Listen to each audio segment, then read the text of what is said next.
25 ఏళ్ల కుర్రోడికి అంటే మంచి బలం, మంచి యవ్వనం. వాళ్ళ నాన్న పరమ దుర్మార్గుడు, సమాజంలో వెలివేయబడ్డాడు.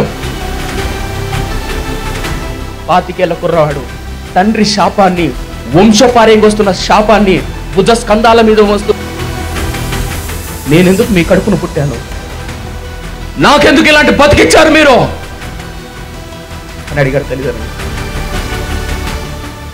పుట్టించిన జన్మనిచ్చిన దేవుణ్ణి అడగాల, కన్న తల్లిదండ్రులను అడగాల, దేవుణ్ణి అడగాలి. ఆయన రాసింది ఒకే ఒక కీర్తన, అతడు చేసిన ప్రార్థన, అతడు చేసిన ఒకే ఒక కీర్తన జీవిత చరిత్రను తిరగాసింది. ఎలాంటి కీర్తన రాశాడో ఇప్పుడు మనం ధ్యానం చెప్పదు.